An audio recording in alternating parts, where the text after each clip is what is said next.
विद्यार्थी मित्रांनो, fundamentals of ॲग्रॉनॉमी या टायटलच्या अंतर्गत आपण आज प्लांट आयडिओटाईप आणि त्यानंतर आणखी काही मुद्दे या युनिटमधले लक्षात घेणार आहोत.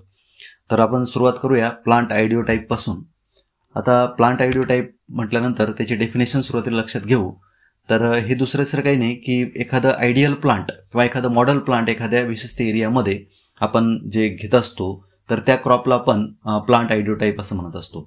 In broad sense, an idiotype is a biological model which is expected to perform or behave in a predictable manner within an defined environment condition. म्हणजे एखाद्या विशिष्ट एन्व्हायरमेंटल कंडिशनमध्ये एखादं पीक आपण घेणं आणि ते त्या ठिकाणी त्यानं चांगलं परफॉर्म करणं हे त्या एरियासाठी एक आयडियल क्रॉप असतं किंवा मॉडेल प्लांट टाईप असतो आणि म्हणून त्याला आपण प्लांट आयडिओटाईप असं म्हणतो. More specially crop ideotype is a plant model which is expected to yield greater quantity of grain, fiber, oil or other useful product when developed as a cultivator.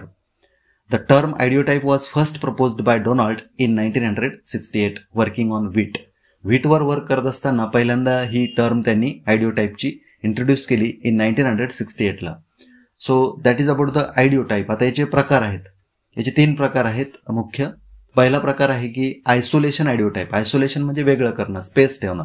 The model which perform best when the plant are space planted. Isolation means planting distance.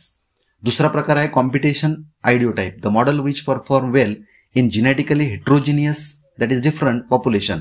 तुम्ही वेगवेगळे genetically plant त्या ठिकाणी आहेत आणि त्याच्यात हे जर चांगलं करत असतील किंवा चांगलं प्रोडक्ट त्यापासून उत्पादन होत असेल आपल्याला तर आपण त्याला कॉम्पिटिशन आयडिओटाईप असं म्हणतो. The crop in this model are able to compete with its less aggressive neighbours.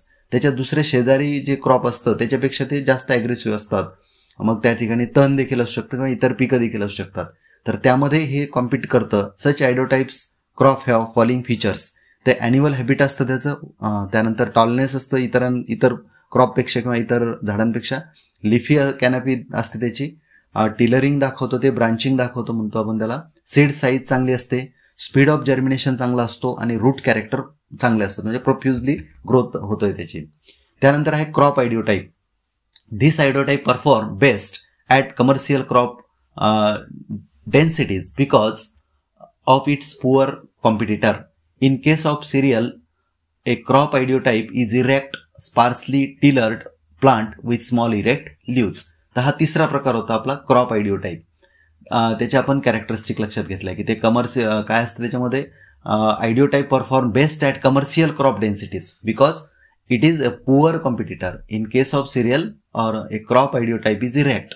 Serial म्हणजे आपण ज्याला पीठ मिळतं ज्यापासून गहू, ज्वारी, बाजरा वगैरे. आता अदर टाईप आपल्याकडे आहेत. त्यामध्ये आहे मार्केट आयडिओटाईप. मार्केट आयडिओटाईप म्हणजे काय? It include trait like seed colour, seed size, cooking, baking qualities. असे क्रॉप की ज्यांचे सीड कलर चांगला पाहिजे असतो आपल्याला किंवा सीड साईज चांगली आहे त्याची, कुकिंगसाठी आणि बेकरी प्रोडक्टसाठी आपण ते वापरत असतो. म्हणजे जनरली सिरियल्स म्हणू आपण त्याला. क्लायमॅटिक आयडिओटाईपमध्ये it include trait like heat and cold resistance. जे खूप उष्णता आहे, खूप तापमान आहे तरी ते रेजिस्ट करतात. खूप कोल्ड क्लायमॅटिक कंडिशन आहे किंवा मॅच्युरिटी ड्युरेशन याचं कमी असतं, ड्रॉटला रेजिस्ट करतात ते. तर याला म्हणतो आपण क्लायमॅटिक आयडिओटाईप. त्यानंतर आहे edaphic ideotype. It include trait like salinity tolerance. म्हणजे जे खारपटपणा असतो जमिनीमधला तर त्याला ते टॉलरेट करतात. मिनरल टॉक्सिसिटी म्हणजे जे मिनरल्स आपण जास्त कमी जर झाले त्या ठिकाणी खतं वगैरे टाकण्यात तरी त्याला ते टॉलरेट करतात. डिफिशियन्सी टॉलरन्स देखील ते दाखवतात. स्ट्रेस आयडिओटाईपमध्ये trait resistance to water stress. पाऊस कमी असला तरी ते चांगल्या पद्धतीने पिकं येतात. डिसीज आणि पेस्ट रेजिस्टन्स आयडिओटाईप देखील असतात. या ठिकाणी आपल्याला रोग आणि कीड याला ते प्रतिकार करताना दिसतात. असे आयडिओटाईप किंवा अशा प्रकारचे क्रॉप देखील असतात. आता असे कोणते आहेत त्याचे काही एक्झाम्पल बघू आपण. व्हीट आयडिओटाईप हा डोनाल्डनं डेव्हलप केला होता पहिल्यांदा आणि ही टर्म देखील डोनाल्डनं दिली.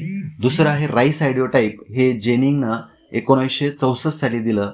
त्यानंतर मेथचा आयडिओटाईप मॉक आणि आणखी एक आहे पिर्स नावाचा सायंटिस्ट आहे, यांनी 1975 मध्ये तो डेव्हलप केला. त्यानंतर कॉटन आयडिओटाईपमध्ये सिंग आणि कोवर्कर्सनी 1974 ला इरिगेटेड कल्टिवेशनसाठी त्यांनी काही आयडिओटाईप शोधून काढले कॉटनचे. आणि सिंग आणि नारायण यांनी 1993 साली रेनफेड कंडिशनसाठी काही कॉटनच्या व्हेरायटी शोधून काढल्या किंवा अशा प्रकारचे आयडिओटाईप शोधले. तर हे होतं त्या पहिल्या पॉईंटबद्दल. आता दुसरा पॉईंट घेऊ आपण, न्यूट्रिएंट यूज इफिशियन्सी. आता आणि त्याच्यावर कुठले फॅक्टर अफेक्ट करतात. न्यूट्रिएंट यूज इफिशियन्सी म्हणजे काय, it may be defined as yield per unit input. तुम्ही किती खतं दिली, किती मिनरल्स ॲड केले आणि तुम्हाला किती उत्पन्न मिळालं, हे आपल्याला या NUE वरून कळतं. Means nutrient use efficiency. In agriculture this is usually related to input of fertiliser. तुम्ही किती फर्टिलायझर ॲड केले आणि तुम्हाला काय इनपुट मिळालं क्रॉपचं. Where in scientific literature NUE is often expressed as a fresh weight or product yield per content of nutrient. तुम्ही किती न्यूट्रिएंट टाकले आणि तुम्हाला किती ईल्ड मिळालं. The nutrient most commonly limited plant growth are NPK and S. Sodium, potassium आणि calcium आणि sulphur हे मेन कंटेंट आहेत, आपले प्लांट न्यूट्रिएंट्स आहेत. NUE depends on the ability to efficiently take up the nutrient from soil but also on transport, storage, mobilisation, uses within a plant and even on the environment. आता याच्यावर परिणाम करणारे घटक कोणते असतात NUE वर. तर पहिला आहे टाईप ऑफ सॉईल, कशा प्रकारचे सॉईल आहे. दुसरं आहे क्लायमेट. तिसरं आहे टाईप ऑफ फर्टिलायझर. चौथं आहे टाईम ऑफ फर्टिलायझर ॲप्लिकेशन. पाचवं आहे मेथड ऑफ फर्टिलायझर ॲप्लिकेशन, म्हणजे कशा प्रकारची जमीन आहे, कशा प्रकारचं वातावरण आहे, कशा प्रकारे तुम्ही खतं देताय आणि कधी देताय, ते कधी अप्लाय करतायत, मेथड ऑफ आणि कशा पद्धतीने अप्लाय करता. क्वालिटी आणि quantity of fertiliser, how much, किती खत देताय तुम्ही. न्यूट्रिएंट इंटरॅक्शन काय आहेत. तर या सगळ्या गोष्टीवर डिपेंड करतं हे न्यूट्रिएंट यूज इफिशियन्सी. त्यानंतरचा मुद्दा आहे आपला की crop adaptation and it's distribution. तर क्रॉप काय करत असतात, वेगवेगळ्या वातावरणाला कसे अडॅप्ट होतात, याला म्हणतो आपण crop adaptation. The ability of crop or variety to respond positively to change in the agricultural condition. The trait is genetically controlled and provide an ability to exploit environmental attribute both natural and agronomic. तर आपण म्हणतो त्याला adapt होणं, एखाद्या क्रॉपनं एखाद्या वातावरणामध्ये adapt होणं. Value of relative adaptability can be determined by regression of yield of the tested crop over average yield of compared crop from several environment. आता हे झालं ॲडॅप्टेशन, की ते त्या वातावरणाला कसे स्वतःला अनुकूल करून घेतात. आता क्रॉप डिस्ट्रीब्युशन, आपण जेव्हा एका एरियातून दुसऱ्या एरियामध्ये व्हेरायटीज किंवा क्रॉप नेत असतो, it is the transfer of crop or crop varieties or new technology from one place to another place. It is called as crop distribution. Factor affecting on crop adaptation and distribution. याच्यावर परिणाम करणारे घटक असतात या ॲडॅप्टेशनवर आणि त्याच्या डिस्ट्रीब्युशनवर. त्यामध्ये पहिला आहे climate.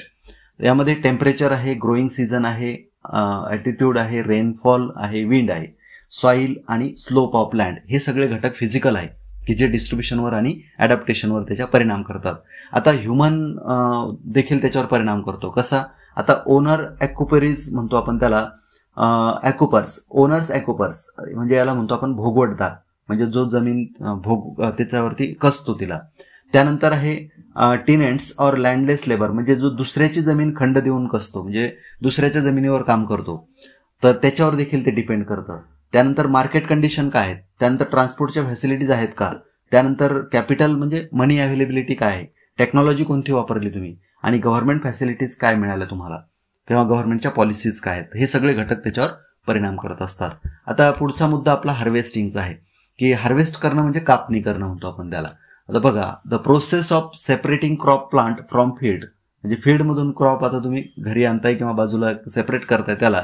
The removal of entire plant or economic part, त्याचा जो इकॉनॉमिक पार्ट आहे जसं ग्रेन आहे किंवा तर ते वेगळं करणं. फील्ड मॅच्युरिटी पहा, the removal of entire plant or economic part after maturity from the field is non as harvesting. ते याला आपण हार्वेस्ट करणं म्हणतो, कापणी करणं. आता साईन ऑफ मॅच्युरिटी काय असते, all the plant part become dry, तो ड्राय झाला पाहिजे. जनरली येलोईंग होतं त्याचं, or drying of the leaves and stem occurs when ear head, म्हणजे वरचे कणीस किंवा म्हणतो आपण ओंबी म्हणतो त्याला, गहू जर असेल तर. इन बिटवीन पाम्स किंवा seed come out of capsule, ते त्या कॅप्सूलमधून सीड जर बाहेर यायला लागले त्याचा अर्थ ते मॅच्युअर्ड झालं.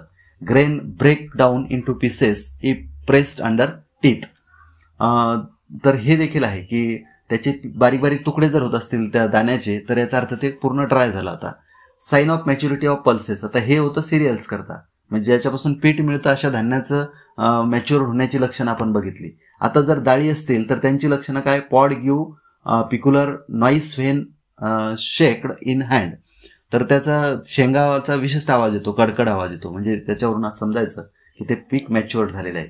Drawing of leaves and stem, त्याचं पान खोड वगैरे आता वाळलं तर समजायचं ते मॅच्युअर्ड झालेलं आहे. Grain break down into pieces when passed under teeth, आणि दाण्याचे बारीक तुकडे जर होत असतील दाताखाली घेतल्यानंतर तर त्याचे तुकडे होत असतील तर समजायचं ते मॅच्युअर्ड झालं.